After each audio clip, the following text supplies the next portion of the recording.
everyone. With these few words, I would like to request Mr. Barry to take charge of the session.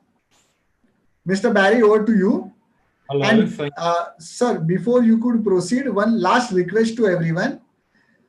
If we can put ourselves on mute, everyone including me, except speaker.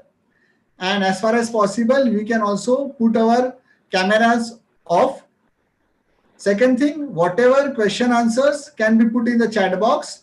Once the speaker is done with, we shall take the question answers, each and every question answers. Panel will take, maybe Rajesh or myself.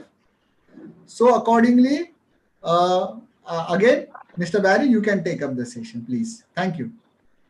Lovely. Thank you, Samir. Thank you for the good introduction. Welcome. Good morning, good afternoon, good evening to everybody. I'm based here in London, which I think at the moment is a temperature of -1, but it could be worse. I lived in Russia for 12 years and it's probably about -10 or 20 there, so it's an improvement. Anyway, I'm looking through the list of attendees to this webinar. There's some very eminent people, some subject matter experts for sure. So in my defense, some of these people may well know more than I do, and I'm sure they do. For example, I'm not an expert on letters of credit nor credit insurance, but there's people attending here that probably deal with this all day long. But anyway, I've spent my working life, about 50 years I've been working now. I know I don't look it, but it's true. I started as a credit control clerk chasing debts on the telephone, and then I moved into hire purchase and leasing, and then in mid-1980s I started with Lloyds Bank factoring company, and I've been in invoice finance and trade finance since about 1985. Having worked in 12 years in Russia and Eastern Europe, and I have to say several other countries as well. So I'd appreciate if any questions that you have, that you just make a note of them, and then we'll get those answered for you as much as we can at the end of the presentation. So the presentation today is based around different ways to finance exports. If we could have the first slide up, please.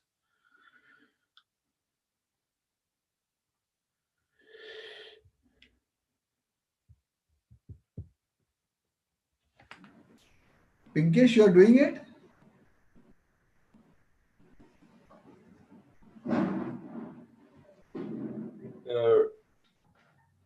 Rajesh, forgive us. Rajesh, you need to make Mr. Barry a presenter, na?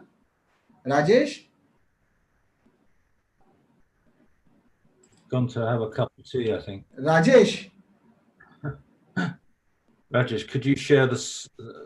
Yeah, he's doing it. Version 2, yeah. Sorry, folks. We'll be there in a moment.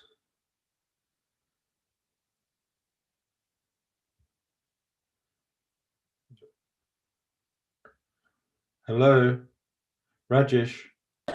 Wait, Mr. Barry, I'm getting it done. Okay. Rajesh, you unmute yourself.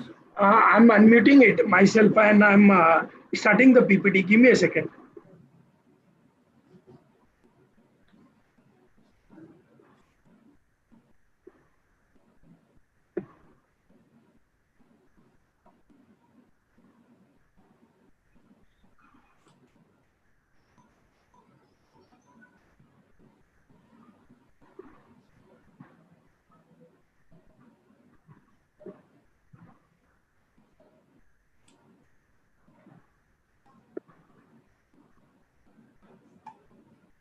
Hello. Yes, Rajesh. I hope the screen is visible now. Can't see the presentation. Hello. Rajesh, we can't see the presentation. 1 second. Let me try it again.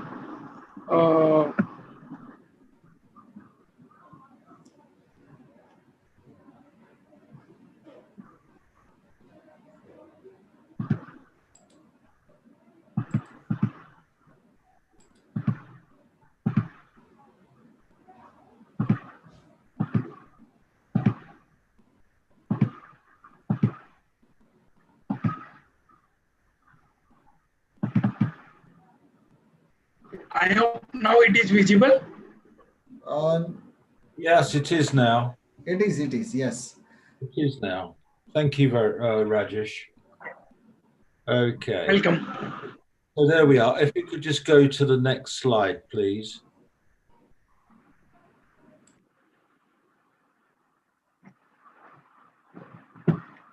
And the next slide.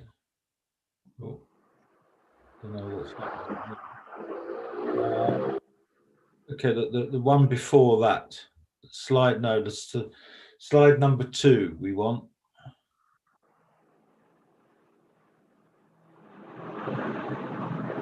That's it. Okay, so we'll start there. Okay, sorry about that, folks. Beg your pardon. So this is the subjects that we're going to cover today: the different ways to finance exports, the concept of factoring your exports and the strengths and weaknesses, export credit insurance, what financiers and lenders look for in export factoring, and then a question and answer session. What I would say to you is, because of the time that we have, it's not possible to go into every single detail about all these subjects. It's a massive subject, of course, and you know this. So we're just touching on just some of the issues. And if I've left things out, it's not because we don't know or we've forgotten. It's because we really don't have time to cover every single aspect. I'm sure you appreciate that. So the next slide, please, Rajesh.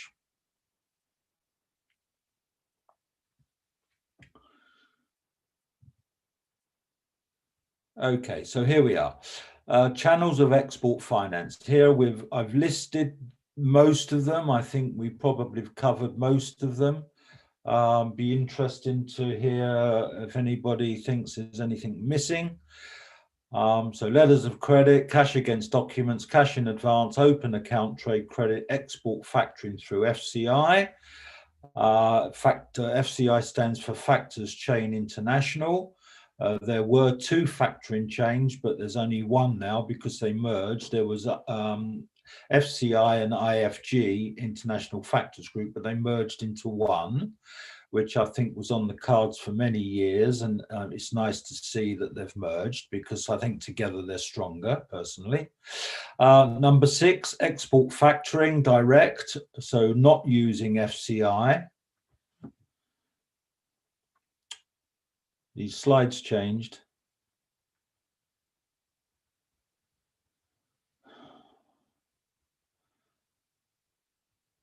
Rajesh, could you go back?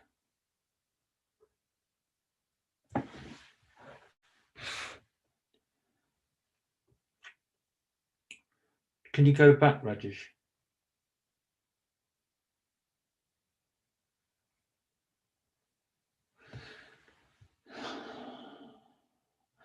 So number 6, export factoring direct, not through FCI. Then there's trade finance house. There's several options, of course, within trade finance. Trade finance can mean different things to different people, so one has to be a little bit specific what we mean by trade finance. Forfeiting is another option, which I'm not an expert on by any means, but I can explain the concept of forfeiting. Invoice trading platforms, which we've seen the emergence of a lot. Then there's supply chain finance. Again, this can mean different things to different people. Bank loans and overdrafts, your own resources, and then fulfillment companies, which you may not have heard of, or you may know them under a different name. So if we could have the next slide, please.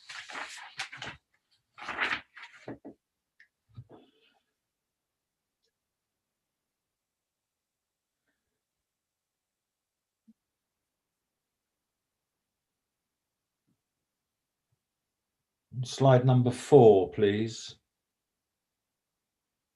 I think it's number 4. Next slide. What's happening, Rajesh? Here we are, letters of credit. And hopefully we've all heard of letters of credit.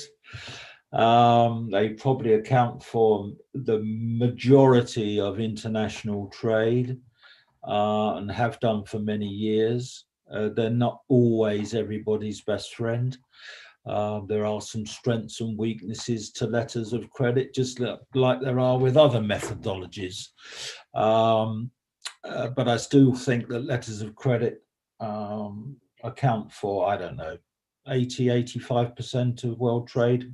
I don't know. I don't know what the figures are. I haven't looked them up lately, but it's very considerable.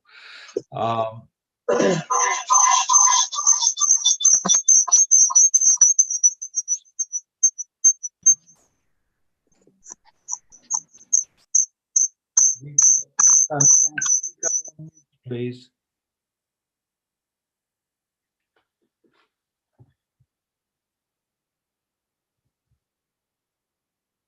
Hello.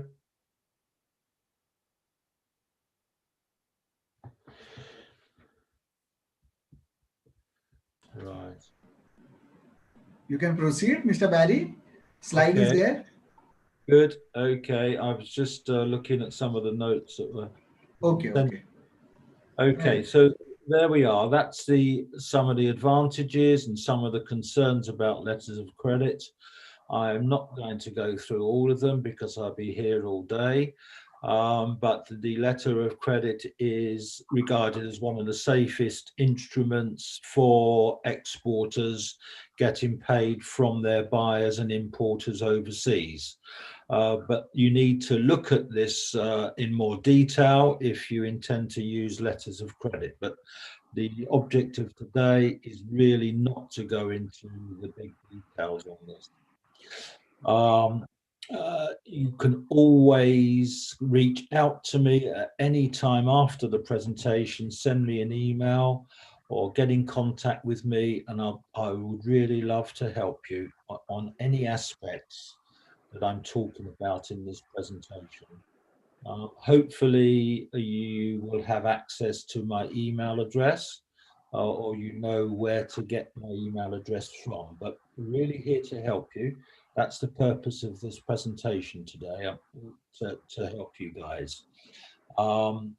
Okay, so let's have the next slide, please. Number 5, I think it is. Cash against documents is another alternative, and cash in advance. Well, as soon as we ask our customers and buyers and importers overseas to pay us cash against documents or cash in advance, they don't all want to do that. Of course they don't, because it means tying up their cash, and it may take them some months to sell the goods that they're buying from the exporter. It may take them several months, maybe 2, 3, 4, 5, 6 months to sell the goods. And therefore, the cash that they receive from selling the goods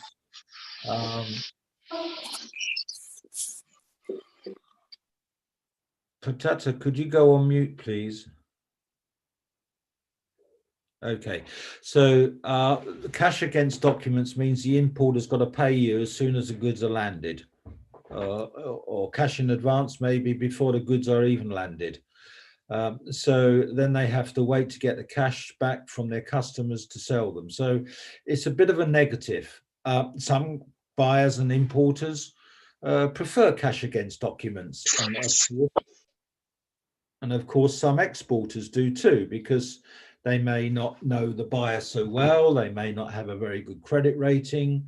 They may be in a country which is maybe unstable, or there's lots of different reasons why an exporter obviously would want cash against documents. It's the safest way.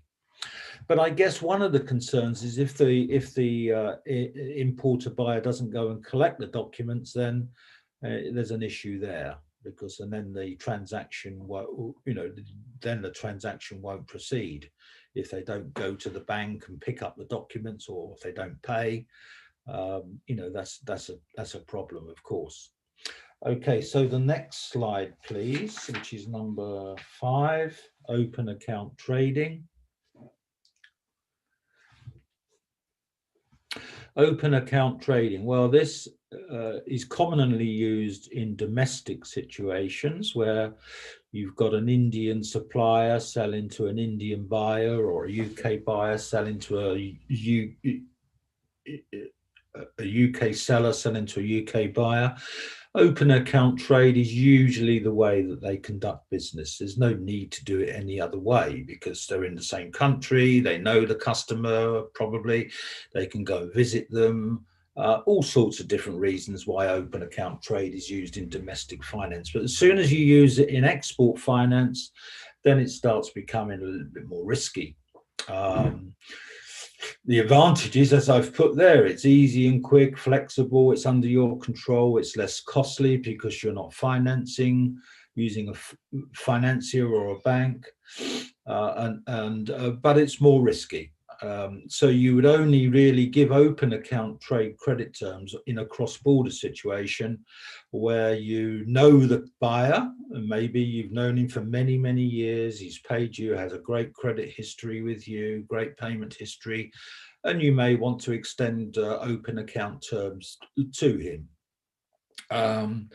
You have to make sure that they're creditworthy. Of course, there's a risk to it because you haven't got a documentary credit paper trail. There's high risk. You can credit insure against bad debts, but you would need your own credit insurance policy, which also has its major strengths and also some weaknesses. It's an additional cost, of course. But I think in India, you got the benefits of the government-owned insurance Export Credit Corporation, which I think offers a wonderful service from what I can understand. So open account trading, there we are. It's the fundamental principles are ship now to the ship now, and the buyer importer pays you later.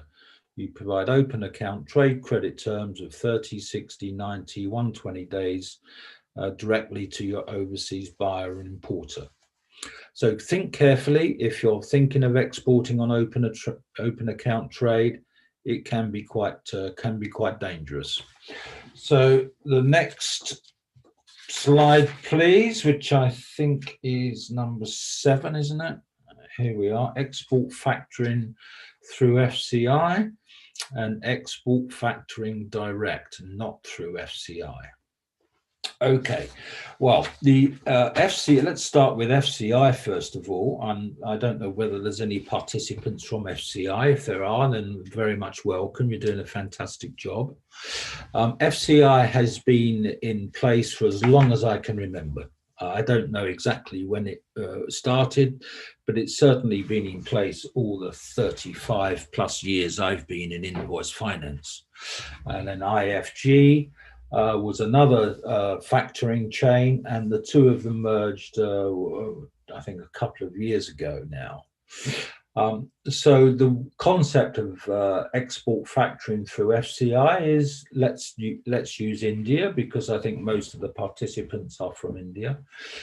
So you could have an Indian factoring company is a member of FCI, and they have an exporter. One of their clients is exporting to Brazil, and the Indian export factor, so we call them the Indian export factor, gets in touch with the Brazilian import factor, and so and asks them to check out the buyer in Brazil, and then it comes back accordingly with the appropriate rating and level of funding.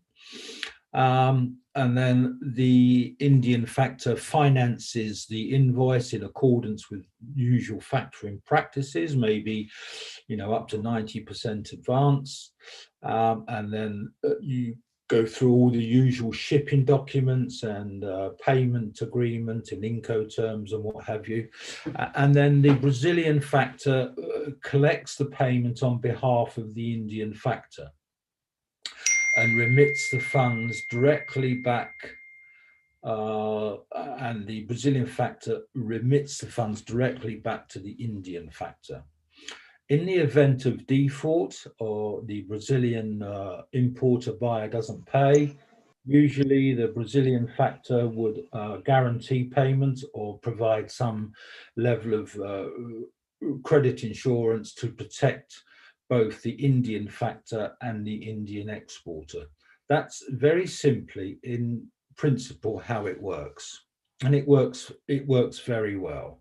FCI's client base of factoring companies around the world is growing, and I don't think there's many large banks around the world that do not use FCI. I think it's a fantastic platform. So FCI members have a platform where they communicate with each other, and it's a very successful structure. Now, if you don't use FCI and you use export factoring direct, I'll just give you one simpler example to enable you to understand what I mean by this.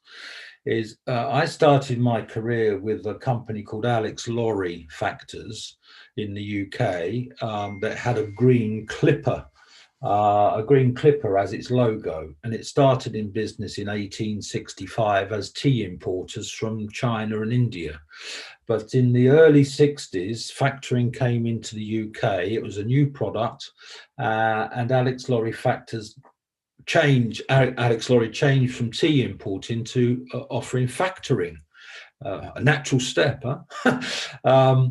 So Alex Lorry Factors became the market leader with about 20% of the UK factoring market, and they had about 7,000 or 8,000 clients. And Alex Lorry offered direct factoring.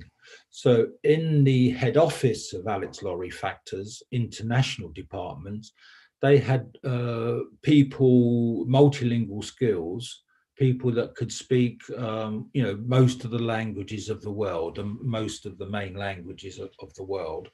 And then they would factor the invoice directly and collect it directly from the UK, speaking in the local language, at correspondence in the local language. They would instruct local agents, collection agents to help them. They had correspondent offices in different countries. So that was a direct factoring. I'm not so sure really how popular that model is, because it does have some weaknesses, but it can work, and it has worked, and it probably still does work. I think there's a number of trade finance houses in the UK and around the world that finance shipments, what we call cross trade. Cross trade is where the goods are going from a country other than the one where the trade finance company is based. So you could have a UK trade finance company financing goods from India to the USA. That will be classified as a cross-trade transaction. And many of them will collect the payment and be responsible for the payment on a kind of direct basis. There are a number of trade finance houses that are also members of FCI. So they have the choice of both methods, the FCI approach and also the direct approach. Okay. Let's go to the next slide, please. Number 8, I think it is. Thank you very much. So trade finance house, several options, and forfeiting is the subject matter of this slide. Well, as I said to you guys and girls at the beginning of the presentation, trade finance can mean different things to different people. It's a very generic, broad brush term, trade finance. But what we're talking about here in terms of trade finance is the following. Trade finance in the sense of providing post-shipment finance i.e. the goods are at the dock, the bill of lading and all the shipping documents are ready and produced, and the trade finance house finances the transaction upon receipt of the bill of lading and shipping documents. So the goods are on the ship, they're ready to go. There's documentary evidence to support that they're on the ship and that they're ready to go. And then with the unequivocal payment obligation from the buyer, the trade finance company finances that transaction. And that may mean quite a considerable time. So we've got the shipping time. It could be, 1 to 6 weeks or 1 to 4 or 5 weeks. The goods have landed. The importer picks up the goods, and then they may have a deferred payment period of anything up to 120 days, and in some cases 150 days.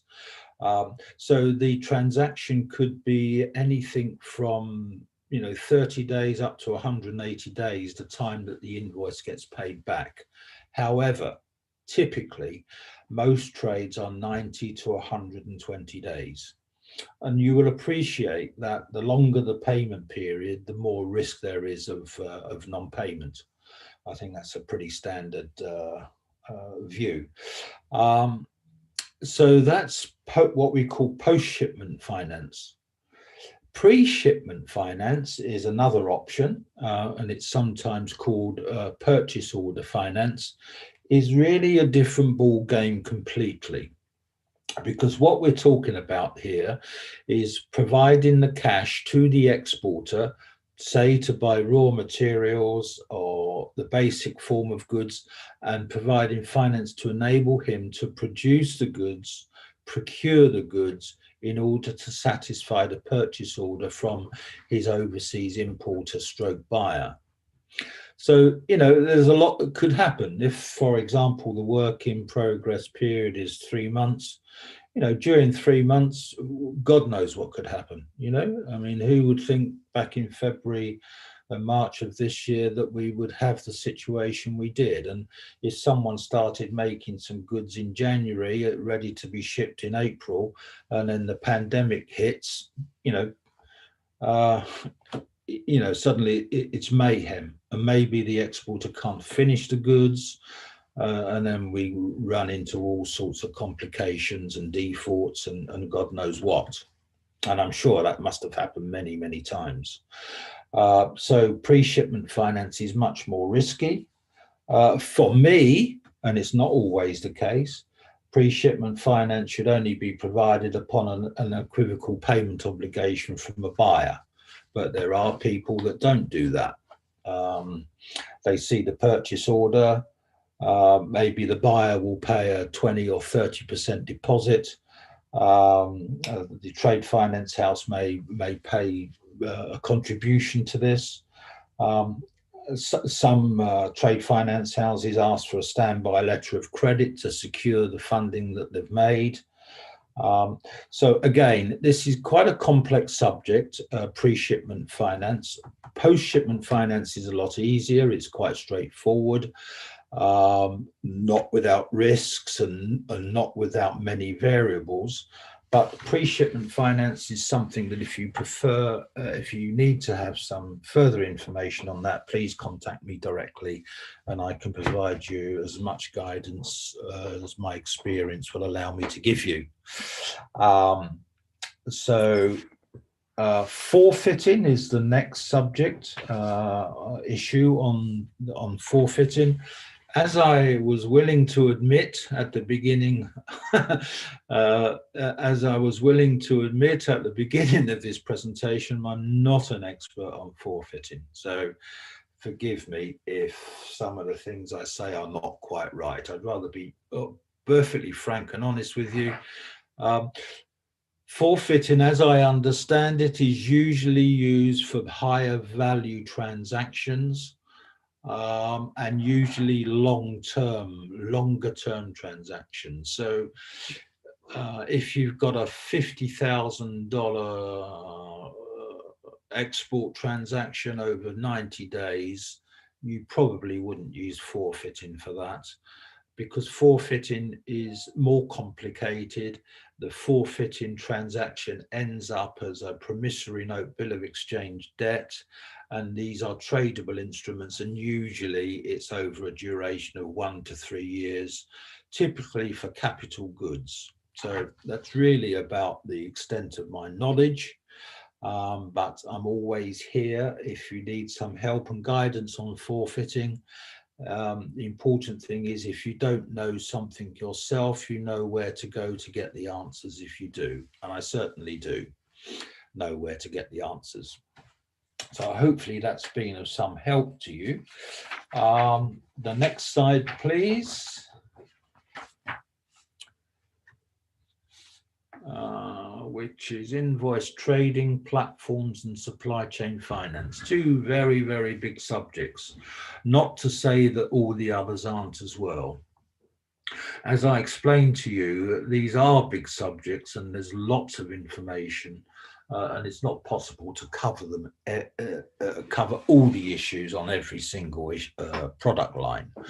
But invoice trade platforms, there's been a big emergence of these in the last 10 years, more so in the last 5 to 7 or 8 years. The first invoice trading platform of sorts that I'm aware of, and I'm probably wrong, but the only one that I'm aware of is the one that was set up in Mexico, I think in the year 2001, something like that.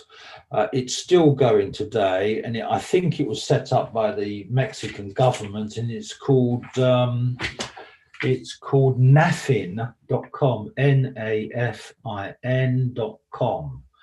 Mexico is a massive economy and really, really huge. Big population, big economy, particularly around agriculture and crops and fruit and God knows what else. I don't think there's much that they don't grow there. I think they grow it all, very diversified. And I think the Mexican government wanted some methodology to help SMEs finance their exports and their purchases. And nafin.com, as I understand it, is a very successful platform even today. So in terms of other platforms around the world, yes, there are many, and some of the participants today may well come from invoice trading platforms. Let me give you an example of some names of invoice trading platforms. It's not because I particularly favor them, it's just because I happen to know their names, okay? So that we have Income Lend, which is quite a big platform now, trading in Asia. There's Invoice Bazaar, I think they're based in Dubai. I think India has a recent one, which I think is called Requaser Capital. But I've got a feeling Requaser allow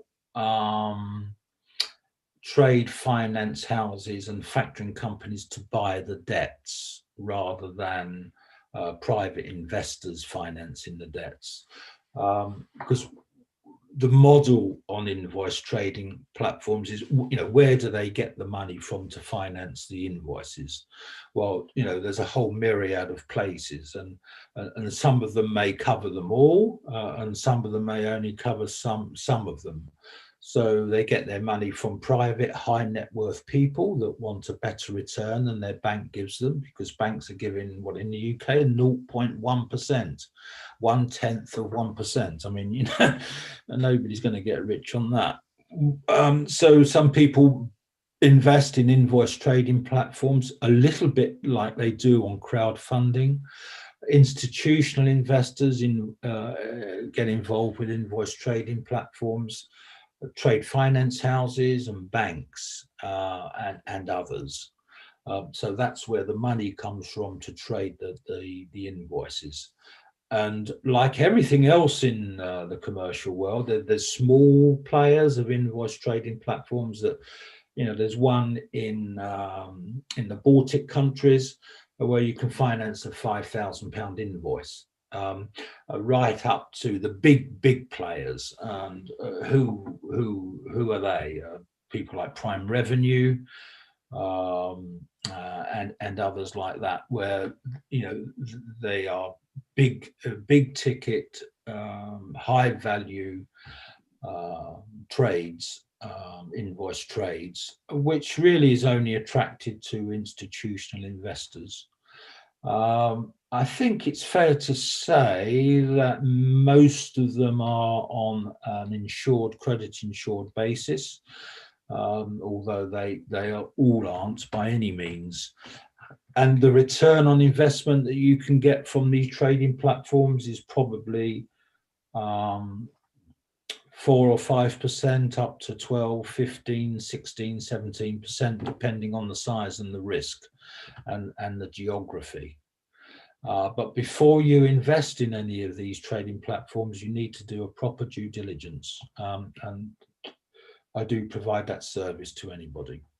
So supply chain, hopefully I've covered invoice trading platforms sufficiently for you to get the idea. There's many of them. Like everything, there's some great ones and there's some not so great ones. And for me, it's all about how the invoice trading platform owners, the managers, appraise the risk. Because there was a platform that started in the UK, and it was started by no one had any invoice finance experience. So they were very smart guys from banking or near banking situations, but none of them had invoice finance experience. And as we all know, invoice finance is not just about the credit risk of the buyer. There's a hell of a lot more to it than that, I can assure you. There's all sorts of operating risks, the contractual element, the contra risk, the AML, the KYC risk, the trading history risk, the performance of the goods risk.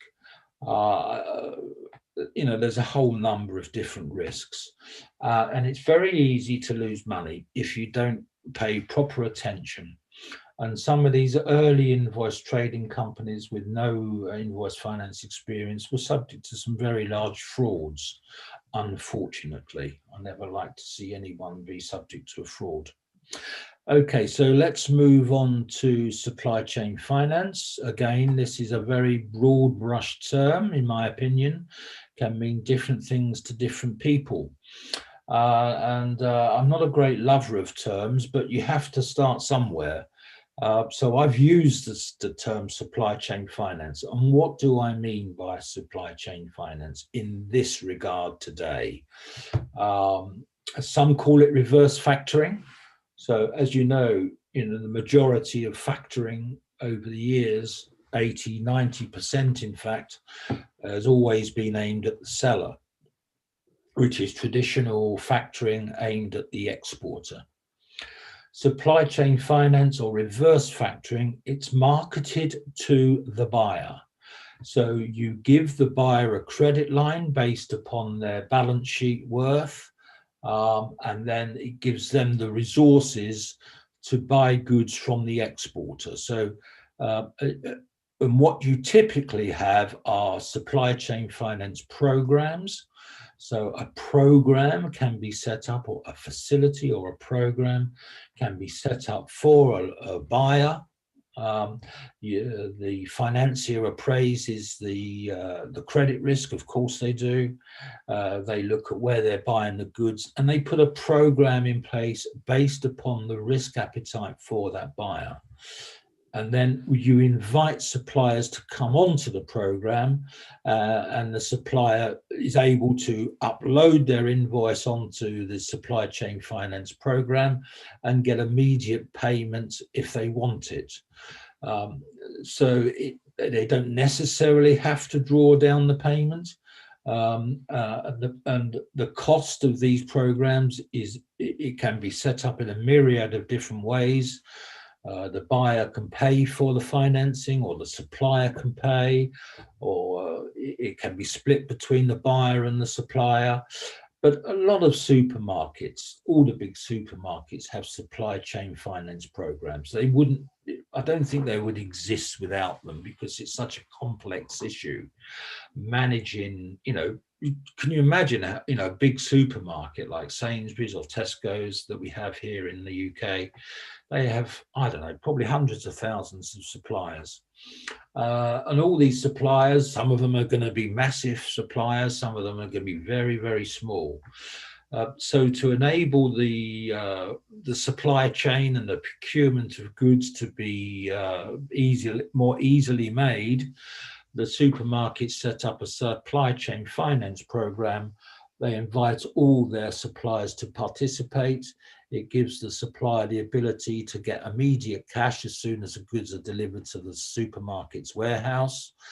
They may have to pay a cost for this, maybe 1% a month, for example. I don't know, it depends. And it enables the supplier to get cash immediately. The cash is made available to the financiers that are on the three parties: the supermarket, the supplier, and the financier. The financier will have access to the platform, and as soon as the supermarket ticks the box to say that they've had the goods and it can be financed, immediately gives the financier the ability to finance Invoice if the supplier wants it. So it's a fantastic scheme. Works extremely well. In my opinion, it's going to get bigger and bigger. The issue I see at the moment is it's generally these big supply chain finance programs are set up for very, very big buyers. And I'd like to see it cascading down more to the second and third and the fourth level. But notwithstanding that, we are seeing this. So, good sized buyers having their own supply chain finance program. But I'd like to see more of it. It's a fantastic scheme. It can also be called a payables facility. So supply chain finance can be called reverse factoring, a payables facility. So payables is, when you've got to pay trade creditors, they've given you credit and you've got to pay them. That's a trade payable. So it can be called a payables facility as well. And there's lots of different methodology and different models of supply chain finance. So, what I've just spoken to you about is a typical scheme, but there are lots of variables on it. Are we okay for time, Rajesh? Could you unmute? We have time. Great. Mr. Barry, we have time. Please. Fantastic. Okay, so I think I've covered that more than fully. Let's go to the next slide. Sure, Barry bhai. Before that, I want to add one fact for the information of you and all. You mentioned about Invoice Bazaar, which is present into UAE. They have a presence in India as well, in addition to UAE. This is for your information and for information of all. Yeah, great. Thank you. Welcome. Okay, so let's have the next slide, please. So bank loans and overdrafts, your own resources. So you want to finance your exports, but you don't want to use a trade finance house or a factoring company.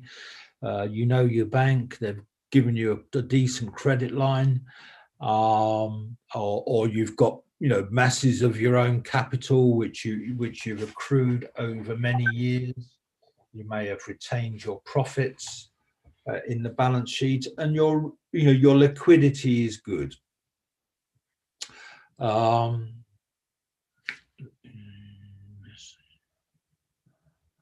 Okay, let's just go back.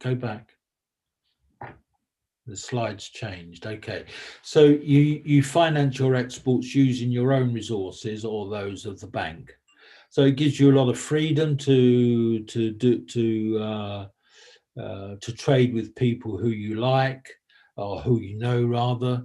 It gives you the similar flexibility to open account trade credit, but of course it also gives you the disadvantages and the risks associated with open account trade credit, because however some exporters don't want to use a trade finance company or a factoring company, they do, there's a cost to it, of course. So, you're business people and you have to weigh up the costs against the benefits. But what comfort a trade finance house brings and a factoring company brings, in my opinion, is immeasurable. Having them behind you as party to the transaction, if anything goes wrong, they're there to help you because they want to get their money back. They will give you advice. They will control the shipping documents for you. They bring a lot to the party. So they're not to be discounted quickly. Excuse the pun.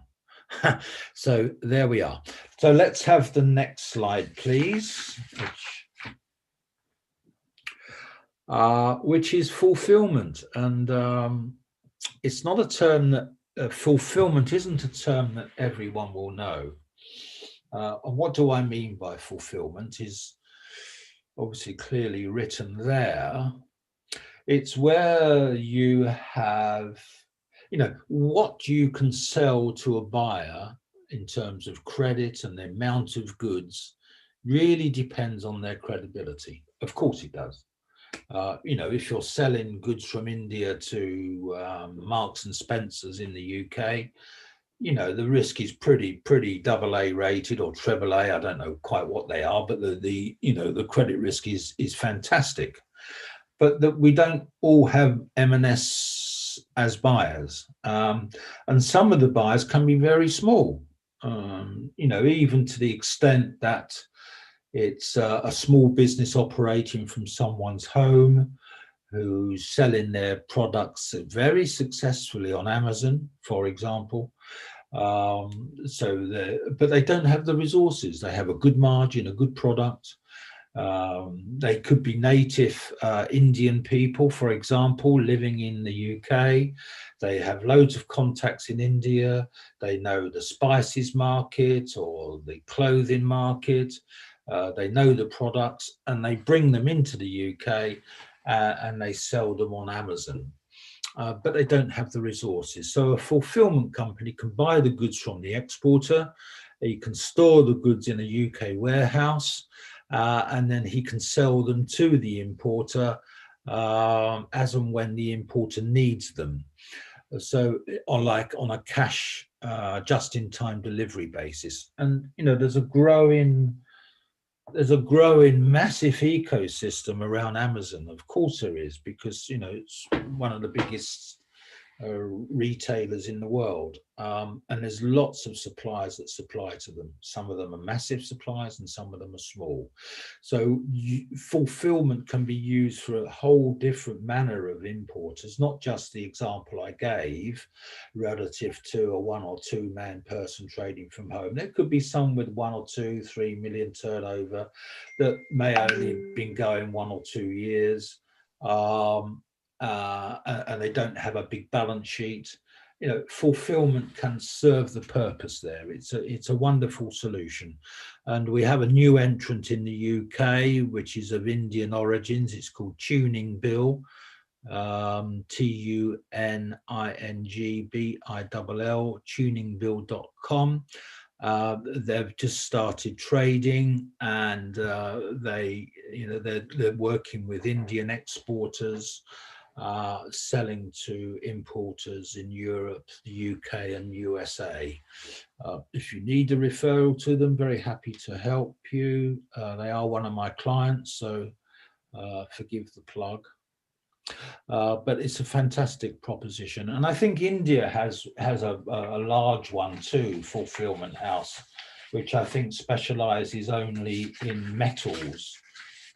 Is it called Iona or something similar to this? But there's a number of these companies around. There aren't too many of them, but I think it's an exciting space to watch. Okay, so the next slide, please. Sir, Mary Bhai, before that, I have one question from the chat box, which is linked to this particular slide. Uh, in India, there is a concept called a merchant exporter. These are the large people who are registered with RBI as an exporter, who understand export and LC and all related nitty-gritties.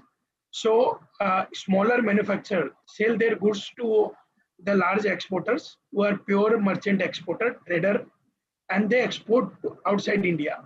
So they export outside of India. Yes. So are these merchant exporter, what we call, are similar to a fulfillment house? I think the merchant exporter is working with a number of exporters and as a hub. Is that what's happening? Yes. Yes, I suppose they can be. It depends on whether the merchant exporter is buying the goods from the original exporter, whether they're buying the goods from the Indian manufacturer. If they're buying the goods from the Indian manufacturer and it's going into the merchant exporter's warehouse, then that's a kind of fulfillment. Absolutely. We have a situation where an Indian exporter may be selling to, let's say, Amazon, for example, in the USA, and Amazon, all the goods go into Amazon's warehouse, could be a substantial amount of money, but Amazon only pay the Indian exporter when they take the goods out of the warehouse and sell it, or take the goods out of the warehouse and send it to one of their other warehouses. They then pay for it. So there's a lot of stock tied up in Amazon's warehouse by some of these exporters, and this stock can be financed. Even if it's sitting in Amazon's warehouse, the fulfillment company can finance that stock in the Amazon warehouse. So the goods don't necessarily have to go into the fulfillment company's own warehouse, which a lot of them have, but they can also finance goods that are held in other people's warehouses.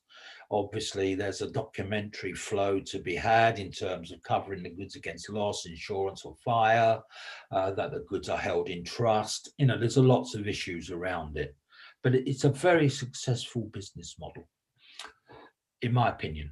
So there we are. Let's have the next slide, please.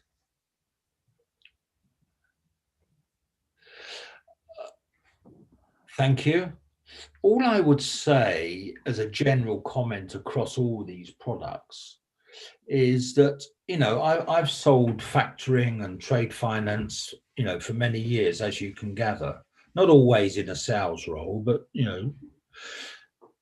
and buyers, exporters and importers, they naturally, as business people, they always look at the cost. Of course, it's important to look at the cost, but look at the benefits that it brings. Don't just look at the cost, because if it's going to cost you 6% to do that trade and your profit margin's 25%, let's make 19% rather than not make anything at all.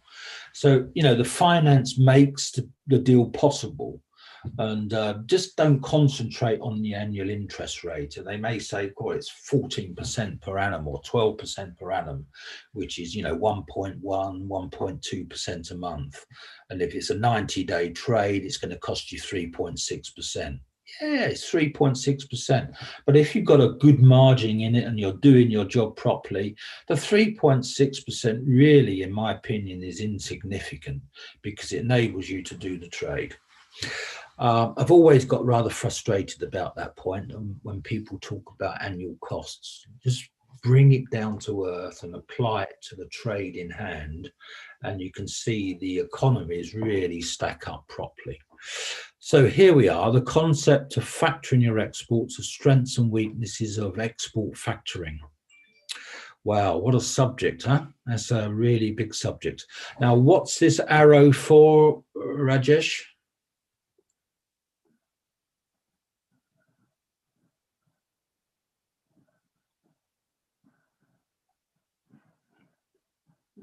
Where have you gone?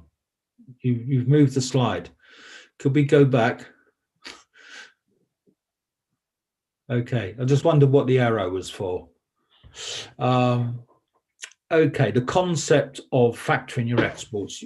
Probably, I'm probably repeating myself, aren't I, with this? Because I think I've probably covered most of these points already. But there we are. It is what it is, and let's just go through this. So the fundamental principles of factoring your exports are: third-party financier, a factor, purchases the rights to the payment obligation due from the importer, who discharges the obligation by paying the factor directly. So you know, I think most of the audience will know the principles of factoring. The exporter produces the invoice. Instead of waiting 90 days to get paid, he gives it to a factoring company. Factoring company says, I'll give you 90% of that today, which should easily cover the costs of goods sold. There's usually an assignment notice on the invoice informing the buyer to discharge this debt obligation. There's a legal assignment, and you have to pay XYZ factors at this bank to discharge the debt, and 90 days later, hopefully, the importer buyer pays the debt. And that's how it works in the FCI way, and also the direct factoring way. It works that way too in trade finance transactions. It's a very simple, well-known process called invoice assignment. So the debt is assigned. Now, there are different regulatory environments around factoring companies, and they differ from country to country. In the UK, surprisingly, it may be a surprise to some people, that invoice finance factoring is a totally unregulated activity. Never has been regulated, and I hope to God it never will be. However, if you are a bank with a factoring operation, then by inference you are regulated under the banking laws that are applicable to that bank. But an independent factoring business, Barry Rogers Factors Limited, for example, not that there isn't such a company, but if there was, it would be totally unregulated, which is fantastic. And we haven't seen, over the years in the UK, we haven't seen too many things go wrong with the fact that it's unregulated. On a regulated market, you know, like India, many countries, the factoring is regulated. It could be strong regulation, or it could be less regulation. You know, in some cases, the factoring company needs to have a certain amount of capital to be able to operate as an as a factoring business. It must keep certain ratios. It must conduct its business in a certain way. It may be prevented from financing export sales or import sales. So there's a whole myriad of different regulatory authorities. So if anyone, I do set up factoring companies for banks. I've done many of them. I do set up factoring companies for near bank financial institutions. In fact, I'll set up a factoring company for whoever wants one. But one has to look at the regulatory environment in that country is the first step before you look at setting up a factoring company. It's a very important point. And the next second point is where you're going to get your funding from to finance the clients. So where are we? So there's many variants of factoring. As you may or may not know, there's recourse factoring. And recourse factoring is where the factoring company finances the invoice, gives 90% to the exporter. But if the importer or the buyer or the domestic buyer doesn't pay, the factoring company goes back to the exporter and says, you know, give me my 90% back. I'm recoursing the invoice to you because your buyer hasn't paid. So that's recourse factoring, and it may surprise many. I don't know, but in most domestic factoring transactions, UK buyer to UK seller, UK seller to UK buyer, Indian buyer, seller to Indian buyer, USA seller to USA buyer, domestic deals. Often they are recourse factoring. It's certainly 80%, if not more, is recourse factoring in the UK. The UK is the world's largest factoring turnover. I think maybe China is either just caught up or about to, naturally. But the UK factoring industry is equivalent to 15% of UK GDP, in the region of $450 billion per year is factored in the UK, but yet only 45,000 companies in the UK use factoring. And the addressable market for factoring in the UK is about 2.5 million SMEs. So there's some way to go. But notwithstanding that, it's still $450 billion, not million, $1 billion a year in factoring. And most of it is recourse. Non-recourse factoring is the opposite to recourse, which means that if the factoring company pays you 90% and the buyer doesn't pay, then the factoring company takes the loss if the buyer doesn't pay. Well, there's certain caveats around that. The factoring company will usually, not always, but will usually have their own credit insurance portfolio policy under which they insure their debts. If they're a big business with a big balance sheet, they may be using their own balance sheet to take the non-recourse risk. And then there's limited recourse. So if the factoring company is insuring the debt against non-payment, there will still be limited recourse if, for example, the goods were faulty, or there was 2 missing out of the 100, or they weren't delivered on time, or a whole manner of operational risks can turn a non-recourse facility into a limited recourse facility, because non-recourse only covers bad debts. I see buyer insolvency, protracted default is what's covered by non-recourse. Any other reasons for non-payment becomes a recourse issue, enabling the factor to recourse the invoice back and get its money back. Okay, so I think I've covered that one, haven't I?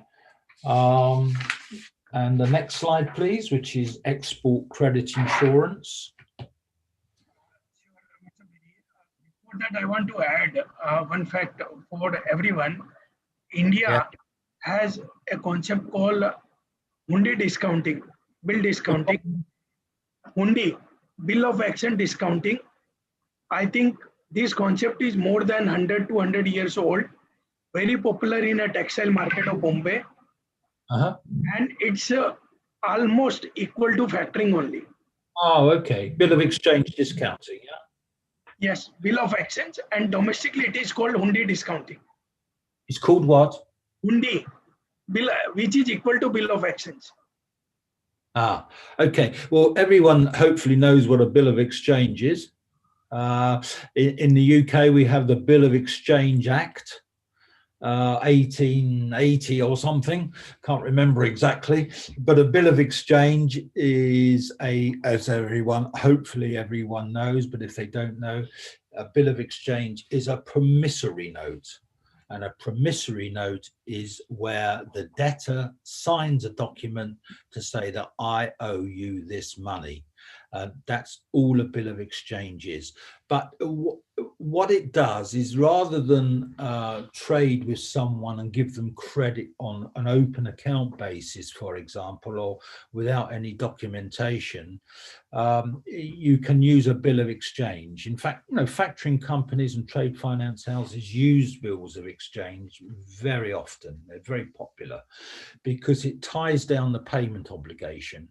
So it says, look, this is the exporter, he sold you these goods, this is the buyer, payment is due on the 28th of March 2021. You've got to pay X amount. The documents are attached to it.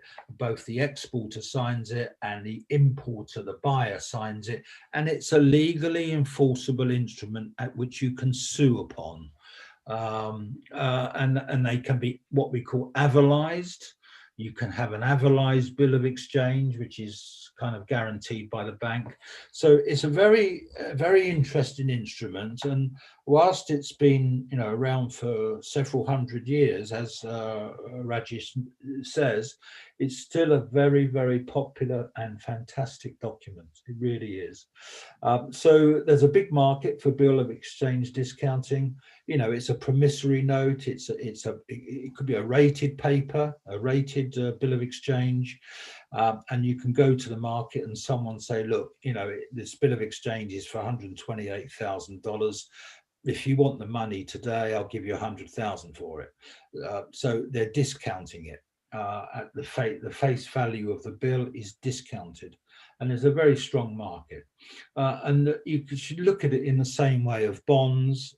These are tradable instruments, and they're very popular payment mechanisms. And I really thank you, actually, Rajesh, for mentioning that, because I hadn't mentioned that anywhere so far.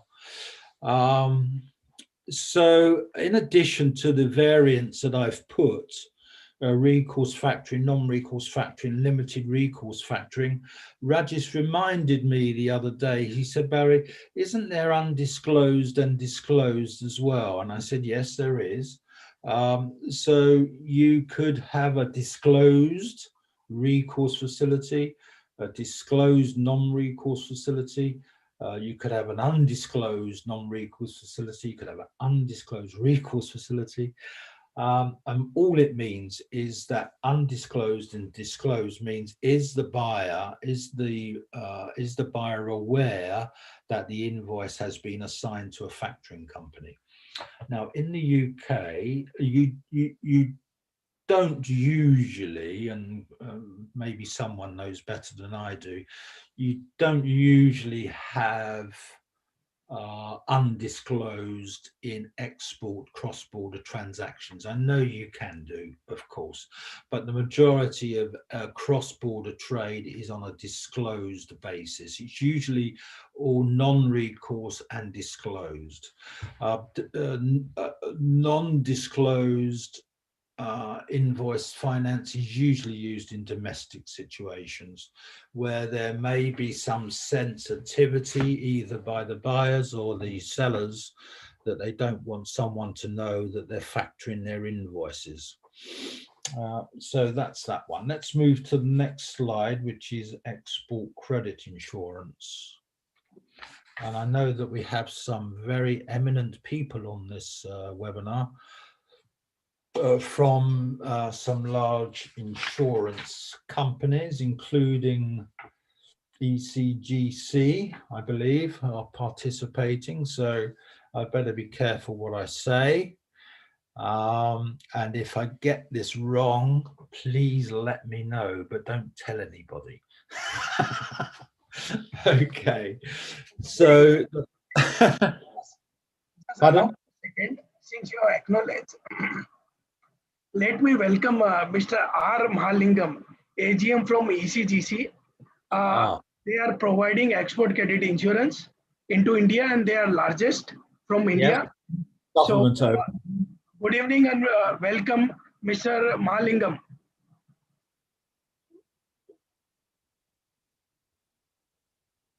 Welcome to you, sir. Yeah. Thank you. Mr. Mahalingam, if you can start video, we can have a look. No, I am now not there. I'm just there. I will join the video. You just start. I want to hear from Barry. You're such a experienced person, and it is a learning experience for me. Okay, thank you. It's very humble of you. Thank you. Thank you ever so much. It's lovely to have you on board today's webinar. Thank you for joining. So export credit insurance. I'm looking at this from the point of view of a user or as a funder. I've never ever worked in a credit insurance company, so I'm not a subject matter expert. But what I do have is a lot of experience using it. And of course, the principles are well known to me. It's not always popular. Credit insurance isn't always popular with everybody, but it does a job, and it does a job very, very well.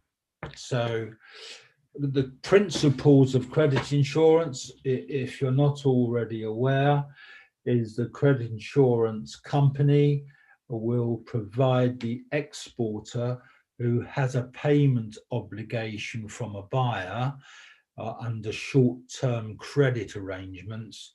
It will provide the exporter with insurance cover to cover principally non-payment by the buyer in the event of their insolvency, but it can also cover them in the event of what we call protracted default.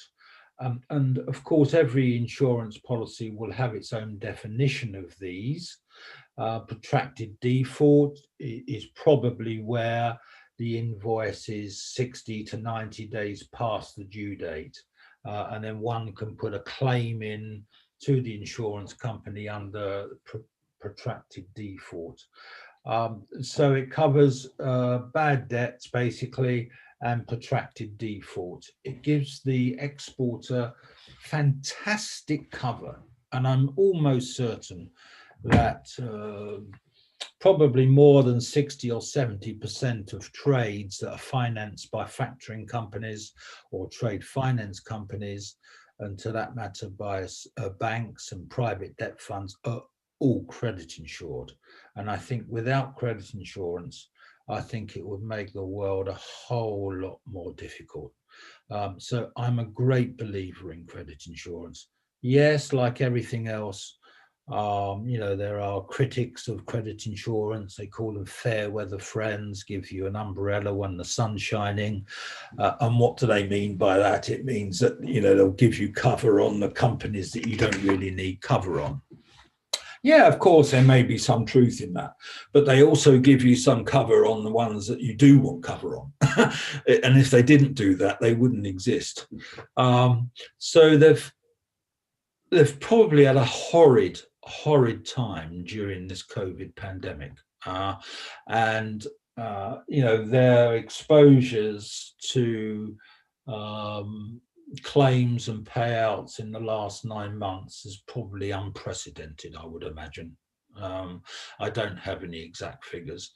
And what we've seen around the world, quite rightly, is that the credit insurance companies, because of the volume of claims, have been supported by local government schemes. So we have one in the UK where the UK government is supporting the credit insurance companies. I don't know the details of it, but they're essentially contributing to the claims and so forth, which is what they need to do. So as a professional credit manager myself, when you're looking at appraising the credit risk of a buyer, you know, it's not all about historical trade, and particularly in, you know, historical trade and audited balance sheets in the past, of course, are very important because it gives you a base and a platform upon which to start your credit appraisal. But during this COVID time, and, you know, what I say to my clients is, you need bang up to date management information. I mean, not 6 months old or 5 months old or 3 months old. You need to get them up to date. So if I was looking at appraising a credit limit today, I would want the management accounts up to the 30th of November. If they have them up to the 31st of December, all well and good, but I wouldn't expect them to have that already up to the end of December. It's only 9 days ago. Some companies that are good will have them, of course they will, but I think to ask for December is pushing your luck a bit.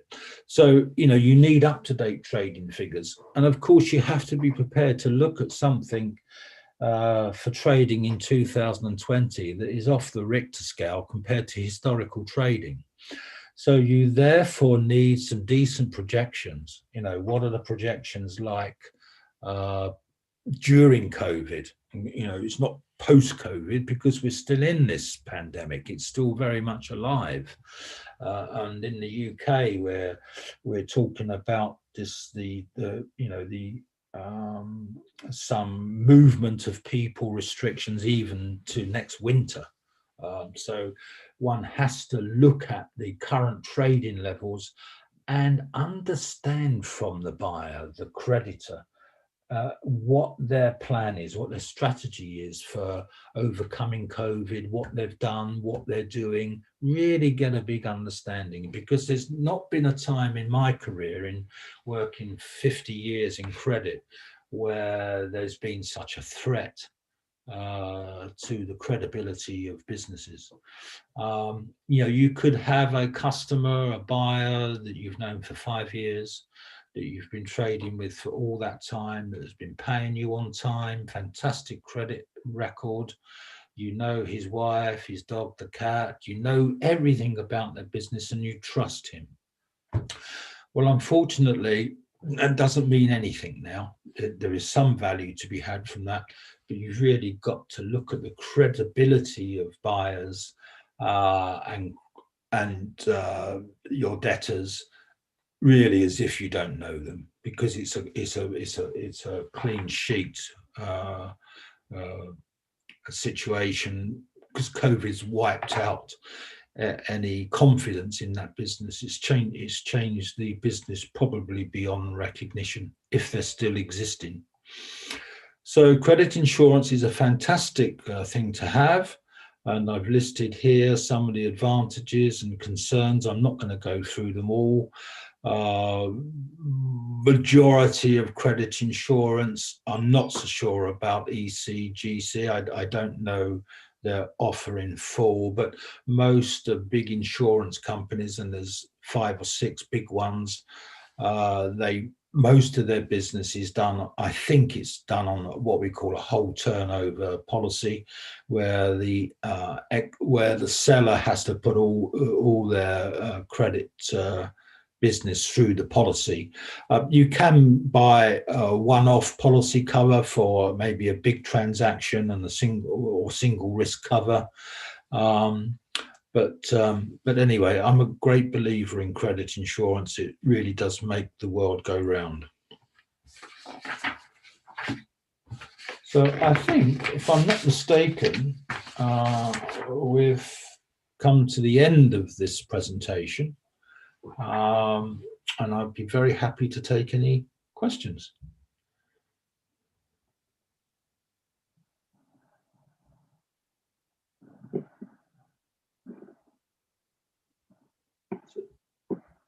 Rajesh, are you there? Ah, here we are. Sorry, got this one. So forgive me. What financiers and lenders look for? Well, how long's a piece of string, really? There's a whole myriad of different things. I've tried to put some of the things here for you.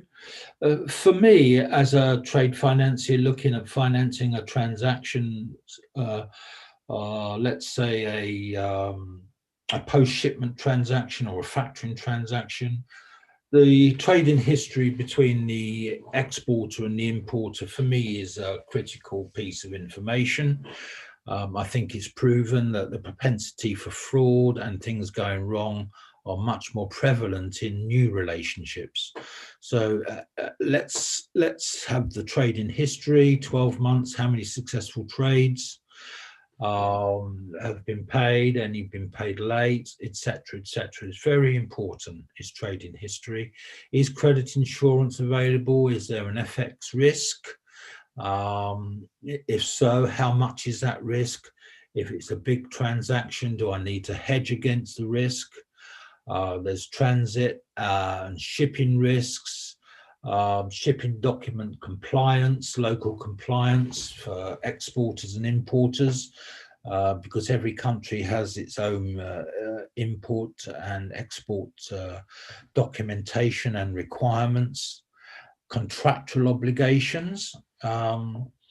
If you've got a contract to supply someone 1,000 items over the next 12 months and you've only supplied 480 and you go bust, the manufacturer or the seller goes bust having only sold 480 out of the contractual from 1,000, does the seller have an obligation still to pay for the 480 because you haven't fulfilled the contract?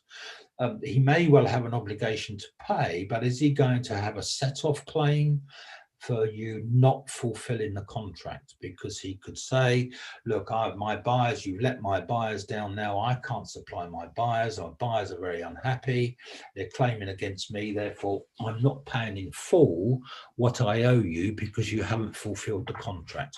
Just a simple example. What is the product? What's the performance risk? Is it proven? Is it fashionable? Fashionable products, sometimes they get left on the shelf and the retailer can't sell them. Is he still going to pay you if he doesn't sell them? Just simple examples. Does the product do what it says on the tin? Is there a warranty with the product? And so forth. Fraud is ever increasing. Massive amounts of fraud are taking place. And unfortunately, not just by the buyers, but by the sellers as well. We've seen in Singapore, and I hasten to mention it, but in Singapore and Dubai, some very large commodity traders have committed fraud, intentional and managed fraud, where the banks have lost literally hundreds of billions of dollars. So fraud is a massive thing.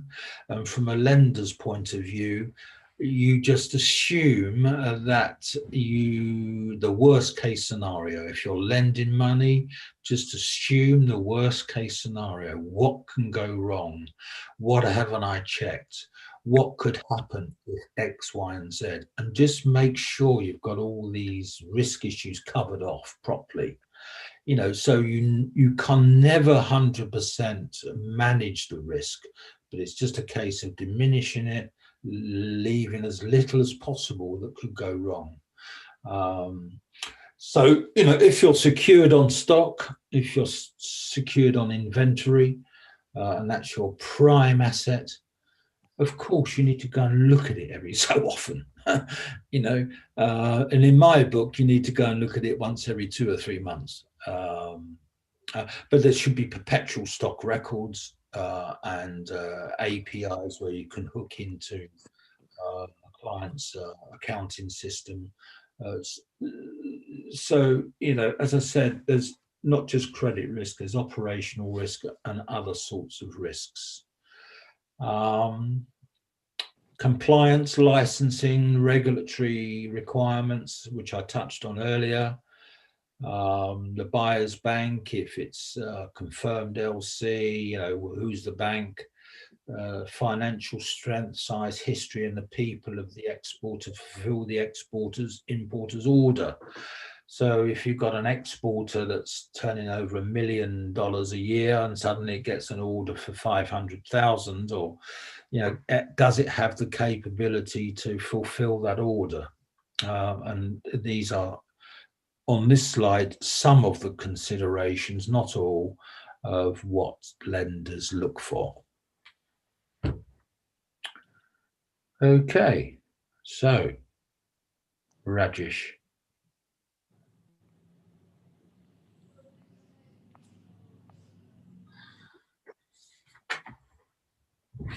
Could you just give me a moment to have a sip of water?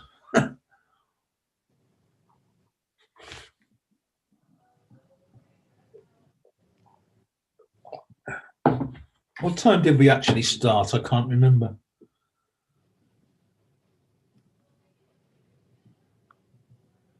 Come again, Mr. Berry.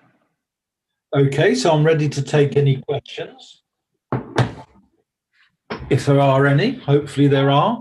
Yes. Hopefully they're not. Hopefully they're not all fallen asleep by now. There are a lot of questions and answers happening in the chat box, and we have quite active audience where they have answered on behalf of you as well. Okay, now I think me, Mr. Samir Bhai and Mrs. Sanju Nandwani will be taking up the question one by one on behalf of audience. And the audience, if they are not satisfied and they have further questions, they can post directly to you. And we'll try to avoid the duplication of the question to save the Okay. time for all. Okay. Okay, and anybody who want to ask can unmute themselves and can ask accordingly. First of the question is related to how the factor house will ensure that there are no double financing of invoice, one by factor house, one by bank, or by 2 or 3 different factor house. The question is, how do you overcome double factoring? Yes, double financing, double factoring. Yeah, well, it's always at the forefront of any invoice finance professional's mind. Is it going to be double factored? Now, unless there's collusion between the buyer and the seller, the best way to overcome double factoring is what we call verification. In a domestic situation, you would pick up the telephone to the buyer and say, have you got the invoice from the seller, XYZ, and are you going to be paying it? And has the invoice for these goods ever been sent to you by any other factoring company? So by talking directly with the buyer and verifying the invoice really does cut down the propensity for double factoring. In the UK, it's a very good question. In the UK, it's very unusual for a company to have 2 factoring agreements. Usually, there could be one for domestic trade and one for export trade, but in my experience, it's quite unusual. It's usually one factoring company. But if you go to Russia, for example, when I first went to Russia in 2004, I was horrified that some companies have 4 or 5 factoring agreements. And of course, this is quite dangerous. So if you have a registry of companies in your country, which I'm sure you do, you can often look up to see what collateral, what security has been pledged to lenders. And of course, if you've got yours and there's other factoring companies pledged, then, you know, that's obviously an indication that you need to ask certain questions. But for me, the quickest and shortest answer is invoice verification with the buyer. Well noted. I want to add 2 more points here. In India, many factor house and NBFC, they put a clause to the seller that you will not discount fund your invoices more than once. And same clause is being asked by the bank that if you factor an invoice, it should not be counted for the purpose of maximum permissible bank finance by working capital banks. Okay. These are the 2 self-declarations and commitment are being asked by. Yeah, I mean, self-declarations are fine, aren't they? But, you know, if you're a fraudster, you can self-declare what you like. You have to make sure that you're not being subject to a fraud, you have to use third-party or independent verification sources. Right. Samir Bhai, Mr. Sanju, you have any questions to ask? I think whatever is in the chat box, we need to ask first. Okay. Rajesh, whatever is in a chat box, we need to ask first so that our attendees can get satisfied. Will I have a look at what's in the chat box? No, no issues. We'll read out for you. We'll read Okay. out. I will read the next one, which is from Mr. Anil Kansara. Right. He is quoting, we are importer of unrefined gold ore to our refinery into India from Latin American country. Indian law don't allow payment in advance or through any paper instrument such BG and LC. To enable our supplier to have a finance against proof of export, how this structured finance can help?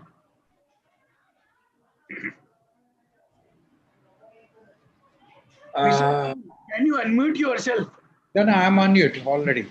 Yes, I'm listening, please. I think you need to repeat your question. Narrate it. Okay, just listen to me. I'll shortly narrate that we are importing actually unrefined gold from Latin American countries. The Indian law does not allow any prepayment actually by any way. Neither you can issue SBLC, not bank guarantee, not from Indian shore. If you need to do, you need to do it somewhere from outside. Yeah. So how do we actually basically whether the system can work? Because my Latin American partner says, if I want a gold continuously, he needs to have payment actually where the gold is being shipped. So again, survey bill, proper documentation. We have everything on ground for inspection of goods there where the gold is being shipped.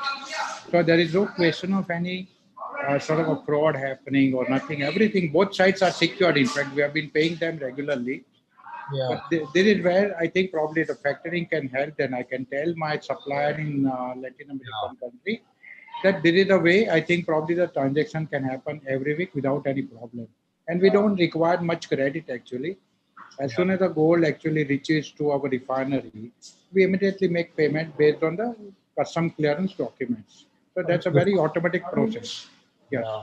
I mean, the fact that it's oil means it's quite high values, I guess. Yes. High values, yeah.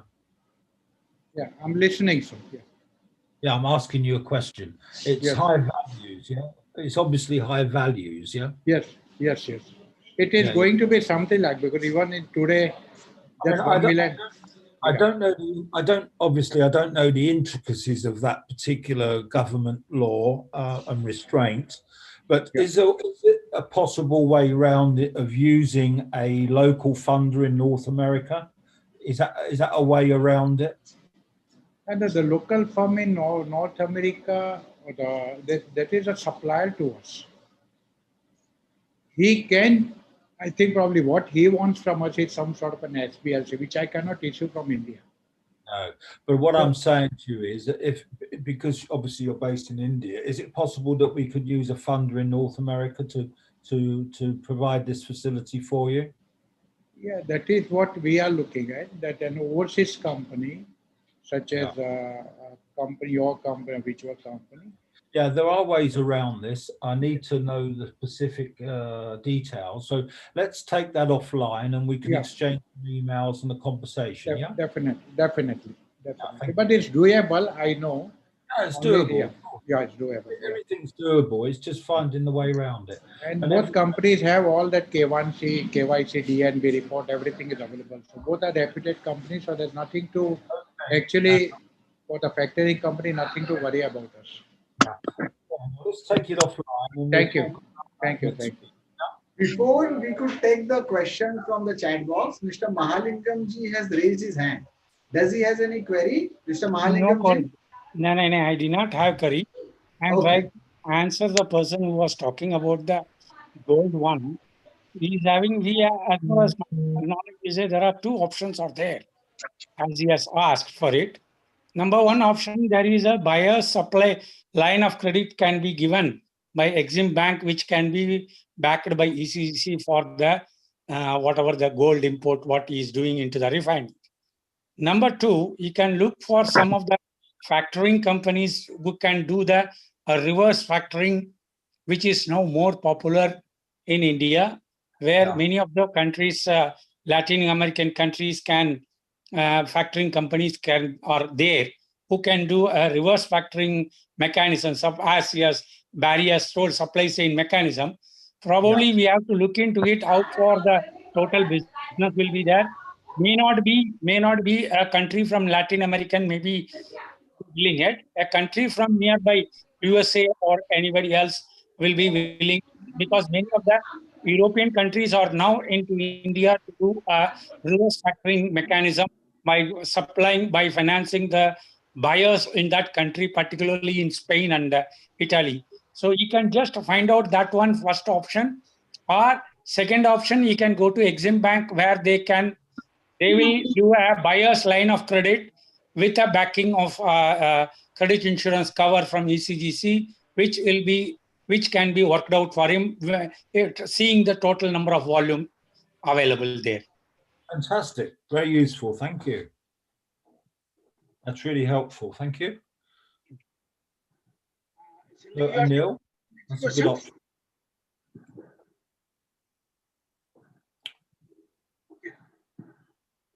Hello. Do we have anyone else? I will take in that case. The question comes from Avida Apparel.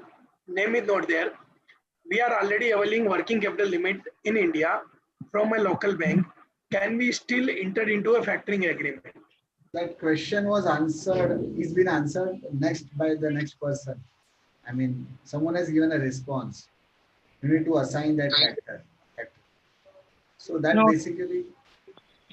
If you permit, I will do it. Sure, sir, please. In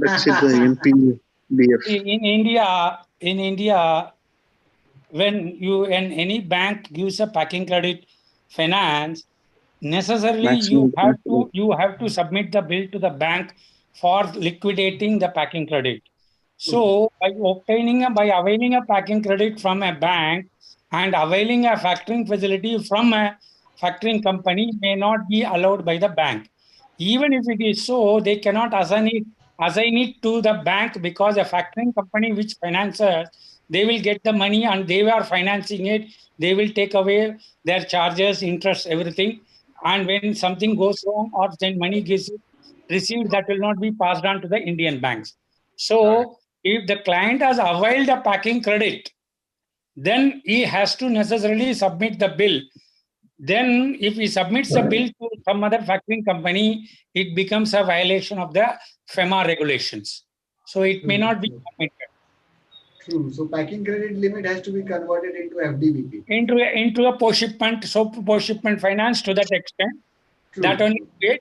And that you can find out that some other factoring company, government factoring company or somebody else who has got a tie-up with that, and you have to tell to them, I am having it, then they will have a tripartite agreement.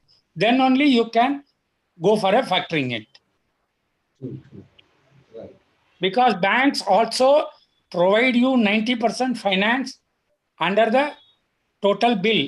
They give 75% at a pre-shipment stage, balance 15 or 20% at the post-shipment stage. Only difference will be, it will be recourse factoring, not a non-recourse factoring. Right. And the rates are also competitive, if I'm not wrong. Yes. Whereas in factoring, you will not have that rate. But probably people would be trying to go with a foreign currency loan where it is a LIBOR rate is cheaper of 2% or 1% of the LIBOR rates, which is very cheaper. People will be tempted to go for it. But with the present scenario, what is going on for the last 10 months, as Barry has said, it is not advisable now at present to go for it, because even after entering into a factoring agreement, people do not pay it, buyers, and even factoring companies are hesitant to go in for a huge amount. As a matter of fact, I want to add, lot of factor house has reduced their limit to Indian exporters as well. I will give one more added information. People who have factored the bills have now come to us stating that I want a cover for a credit insurance cover. Though there is a factoring is there, I want to cover because it so happened it may not pay, then I will be losing the money. So a lot of inquiries are coming in. We are now presently not providing cover for the transactions where bills are factored. Now we are going to come out with a scheme Already there is a scheme where credit protection to the factor company for the bills factored, we are giving it. Now we are coming out with a scheme for the exporters. If they are factoring a bill, there's some sort of a percentage of insurance can be obtained even for the bills factored also, factored bills also, which we are working at. Shortly, maybe in another 1 month's time, we will come out with this. With this pandemic, everything has changed it. Thank you. Very interesting insight. That's true. Thanks to the new normal. Thank you very much. Yeah. Now the next question is coming, which is one of my customer while setting up as a supplier, he took a written confirmation from us that we will not do factoring. His question is why and what is the impact on the buyer if we do the factoring? And this question is from Vishwadeep. Hello. Rajesh, I think you need to repeat. I didn't understand that. Sorry. Mr. Berry, I will repeat. The question is from Vishwadeep De. He is mentioning one of a customer. He has taken a written confirmation from him, who is a supplier, that they will not do factoring. So his question is why a buyer is asking such written confirmation not to do factoring, and what is the impact on the buyer if a seller is doing factoring? That's a good question. Yeah, it's a good question. Shall I answer that one? Yeah. Some buyers, 35 years ago, when I was first selling factoring, a lot. Could someone turn off his call? Could you turn off your? Sorry, could you turn off your microphone?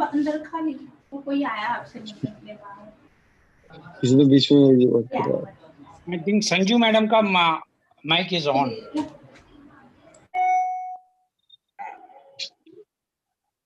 No, mine is not on, Mr. Karthikeyan Raj. His mic is on.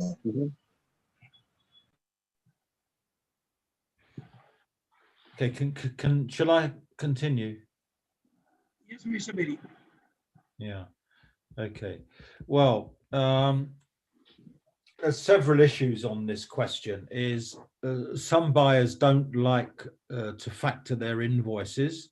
Some buyers don't like their seller to be using factoring and therefore factor the buyer's invoice for a whole variety of reasons. It could be anything from the buyer's had a bad experience from a factoring company in the past, or it could be that the buyer simply doesn't want a third party chasing him for payment. Or maybe the factoring company is very good at collecting debts, which means the buyer's got to pay on time and the buyer wants to take longer to pay. Some buyers don't like the exporter factoring because he thinks the exporter's unstable because he's using a factoring company. There's a bit of a stigma attached.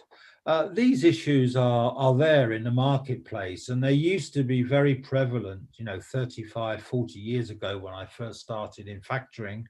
Factoring was almost a dirty word.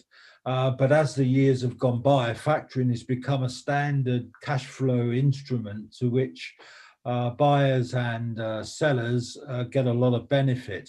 So you still do find the odd buyer that isn't willing to deal with a factoring company, but they're the main reasons. Some companies around the world, some big companies have what we call a ban on assignment. So within the sales contract, they say that you can't, they may have a clause which typically might say you can't assign the benefits of this contract to a third party. Now, what they really mean by that is that the seller can't give it to another seller to fulfill the contract, but it's quite a broad clause, and it does in fact capture invoice finance companies, because by signing the invoice to a factoring company, you're effectively signing the third the benefits to a third party. So if there are such clauses in supply contracts, you need to write to the buyer and ask their permission to waive that particular clause. In some countries, it's illegal to have a buyer assignment ban. I think in Russia, there is a law now that says that you can't ban assignment of debts to a factoring company. I may be mistaken, but I think that's the case. And in the UK, I think there's certain laws that prevent this. Well noted, Mr. Berry. I think there is a time for India as well to implement such law banning refusal for assignment of debts. Yeah. Okay. Now, Mr. Berry, I will be running through all the questions very carefully. What are duplicate I will be avoiding because we are reaching very closer. The next question is, isn't it will amount to double financing as we have already purchased the invoice from our bank fully if we go for factoring? That's a one. Second is, who will get the payment? Third is, if our bank has already purchased the invoices, then you know how we can do it. So that's the question. Sorry, are we saying that the bank has already purchased the invoice from the seller? Yes. And he wants to know whether he can still factor? Is that the question? Sorry. Yes. I wouldn't have thought so. You can only assign the payment obligation rights to one party at a time. You can't do it twice or three times. I would have thought that's illegal. Well noted. Thank you very much. The next question is from Mr. Manish Sangvi. He is from Federal Bank. I will request Mr. Manish Sangvi to unmute himself and please ask your question directly because it involves the credit insurance as well. Mr. Ramalingam and Mr. Berry can answer jointly on this. Yeah, Mr. Rajesh, am I audible now? Yes, sir. Yeah. Hi, Mr. Berry and Mr. Mahalingam. Just a small query from my side. I know in India, Indian banks are still not allowed to take a credit insurance for export factoring, and that is why Indian banks are not allowed to do without recourse export factoring with the support of an insurance company. But just from my knowledge point of view, are there any instances under which if the factoring company has taken an insurance, but still after taking insurance and if the buyer doesn't pay, under which situation the insurance company doesn't pay back to the banker or the factor? Well, they only pay to the bank or the factor if they have the rights under the policy to be first loss payee or similar words to that. So if I'm a factoring company and I'm insuring the exporter's debts, and the exporter has his own credit insurance policy, I think that's what you're saying, the exporter gives the assignment of the policy to me. Hello? Yeah, so the insurance... We would like to hear from you. Do you see there will be some chances of assigning credit insurance to the banker in near future? So presently also any exporter can assign the policy to the bank, number one. Number two, he was asking a question where we can provide a cover to factoring companies. We are already providing cover to the companies who is factoring the bills for their bills which are factored for the non-payment by the overseas customer. We have already given 2-3 covers to the people. If any of the factoring company wanted a cover, that is, it is nothing but like a reinsurance, insurance for a reinsurance. That is, factoring can be protected by a credit insurance by the factoring company, which will give a leverage to the factoring company. Okay. And under credit insurance, already the policy which is issued to the client, bank can get the policy assigned to them to ensure that money is not being transferred to some other account. Yeah. Okay. Yeah. Thank you. Thank you very much, sir. Yeah. Next question. Is a forfeiting is same as receivable financing and factoring? Pardon? Forfeiting, they are asking about forfeiting. Yes. Sorry? Sorry, I don't understand. The question is from Rajiv Verma. He is I couldn't- asking, is forfeiting same as receivable financing and factoring? No, Yes. no. They are different, very much different, but they are a form of trade receivables financing. Yeah. Thank you very much. Then the next question is related to ECGC. If we choose to factor partly with factoring company, we have to bond the cost of insurance of ECGC as terms of conditions of individual policy to be taken. Is there any guideline to cut our cost? First of all, ECGC do not provide cover where the bills are factored. That will be outside the purview of the insurance cover. Number one. Number two, to cut the cost, when factoring means you are getting a finance. When you are getting a finance, the charges levied by the banker or the factoring company has to be borne by the customer. And you only question is that since it is a non-recourse factoring, some factoring companies charge some percentage, maybe 8%, 9% of the invoice value, they purchase it, and balance 10% when the 90% they part with it. 10% they give it only after the money is paid by the buyer. So you cannot have both credit insurance and factoring together. Then it becomes a double income to the borrower, to the client, one at the stage of factoring, one at the from the insurance company, which is for us no problem. You may hide, the customer may hide it, but later date there will be a lot of hassles from the enforcement directorate and RBI to have this problem. Once they find out, it will be a problem to the customer. So better tell to the insurance company that you are going to availing the factoring, or if they find out, it will be difficult for them. You cannot have both the facilities. Hello. Yeah. Sir, good evening. This question asked by me, Mr. Barendra Behra from Noida. My question was that our company 100% financed by the banker, and insurance cover is by the ECGC. But sometimes what happened, our limit is very short, so that we need some extra fund from the factoring companies. Yes. For that purpose. I understand your difficulty. Okay. So what you can do is, whichever you are billing, you have to take into confidence your banker. First, you go approach your banker. I want higher limit. Number two, if they are not giving, go to the factoring company, take the bills factored, and tell to ECGC saying that this much amount I am taking finance, and the balance amount I am factoring it. Cover to the extent of whatever bank finance is there, please provide us. We are till today, we do not have any such mechanism. As I earlier said, we are coming out.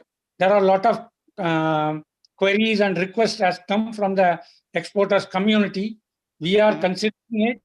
Shortly, we will come out with a scheme, or we will come out with a guidance saying that for all the bills factored to be given to the banker will be covered. Remaining factored bills may not be covered. Like that, we may come out. But my question is whether there is any offense to factor these. Some of the bills are factoring. No, sir, it's not an offense, sir. It's offense. What I am saying is, if you are factoring some bills which are for a buyer, and some remaining you are availing bank finance, the entire buyer will not be covered by you, by ECGC at present. That will be excluded. Okay. My question is that we have to we have the higher cost from the ECGC side also. My question is how to eliminate the cost of financing if I go for a factoring. You don't avail bank finance, sir. Right away you can go to factoring company, only one cost will be there. But one thing is that if you are availing from a factoring company, you will not get the benefit of concessional rate of interest which is being offered by RBI for exporters. Okay. मतलब banker से जो finance मिलता है वो नहीं मिल सकता है. हाँ, नहीं मिलेगा आपको. वो आपका इंटरेस्ट जो एक्सपोर्ट फैक्टरिंग करेगा वो 9% और 9.5% वो आपको बेयर करना पड़ेगा. ओके. मतलब लोअर साइड में जो आपको पोस्ट शिपमेंट कम से कम 5% या 6% में मिल जाता है. कभी कभी get interest subvention also from bank, from RBI to the bank. आपको ये सब नहीं मिलेगा. Okay okay okay. मतलब टोटल एक्सपोर्ट पे हमको 9% टैक्स इंटरेस्ट लग जाएगा. यस. आपको पोस्ट शिपमेंट में पूरा जो बिल्स आप फैक्टर कर रहे वो कंपनी का पूरा फैक्टरिंग करने का आपको ये दोनों तरीके से मुफ्त नहीं मिलेगा. ओके. नहीं, बैंक से जो कर रहे हैं उसके लिए तो मिलेगा ना सबवेंशन. आप उसका तो मिलेगा, लेकिन ईसीजीसी आप ईसीजीसी के पास आता है ना, वो बिल फैक्टरिंग करता है ना, वो बायर को एक्सक्लूड करेगा. हाँ, समझ गया. बाकी वो पोर्शन की कोई हमको सबवेंशन नहीं मिलेगी. उसका कॉस्ट हमको 9% मिल जाएगा. ये बात कहना चाह रहे हैं. बाकी ओके. उसके ऊपर जो मेनली बेसिकली हमको क्वेश्चन आ रहे हैं, हमको हायर कॉस्ट कहाँ पर लग रहे हैं, जहां पर ईसीजीसी की पॉलिसी सेपरेटली लेना पड़ता है उसके लिए. वो चीज हम कह रहे हैं कि उसकी कोई हमको आप एक काम कर दीजिए, बैंकर से बात कर लीजिए. और आपको नोएडा में अपना ब्रांच है, मिस्टर आशुत है, उनसे बात कर लीजिए, वो आपको मदद करेगा. Okay okay. ठीक है. I request we can take the further discussion through offline. We are already crossing, kind of. Sure, sir. You can post your queries in chat box to the email ID given. You will answer will be arranged for you, and we'll connect you with respective speaker to you for your query. Okay. Now we are crossing through 7. Whatever leftover questions are there will be answered through email via the speaker. Meanwhile, before we move to word of thanks by Samir Bhai, Mr. Sanju, if you have any questions, you can take the last questions. Yeah.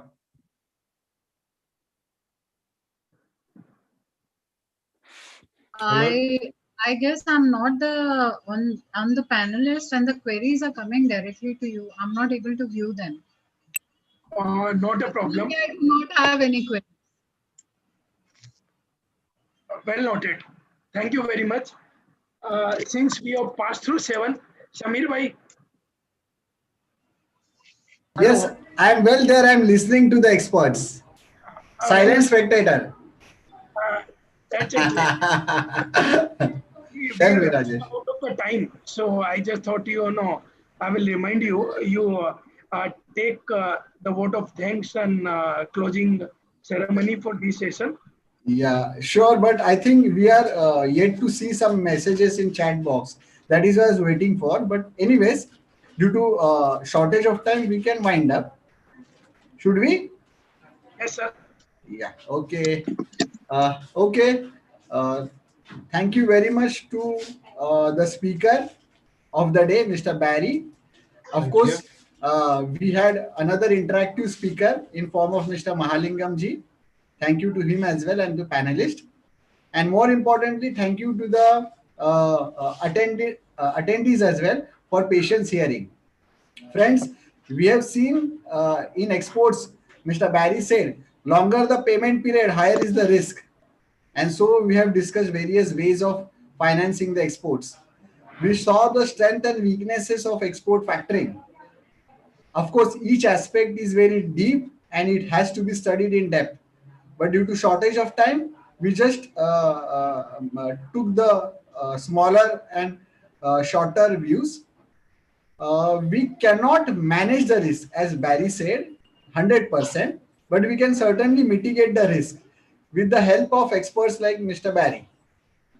With this short vote of thanks, I would like to thank you everyone, including the sponsors, that is a platform of MSME perspective, along with other sponsors of Sparsh Advisory, Blossom Advisors, Manas Insurance, of course, Madam is there, Sanju Nandwani ji, from Rama Group, and of course, ABL Advisors, represented by Mr. Barry, the speaker of the day. Thank you very much. Thank you. And PPT and link of the recording will be sent to the attendees soon. Thank you very much, Samir. Thank you, sir. Welcome. Thank you, And thank you for to be a Thank speaker on this platform. Mr. Malalingam. Thank you. Yeah. Thank you, sir. All the participants for their valuable time. Good day to all. Thank you. Bye-bye. We are leaving the Thank you, sir. Thank you. We are leaving the meeting. Thank you very much. Thank you, Rajesh. Thank you, Mr. Berry. Thanks to all. Thank you.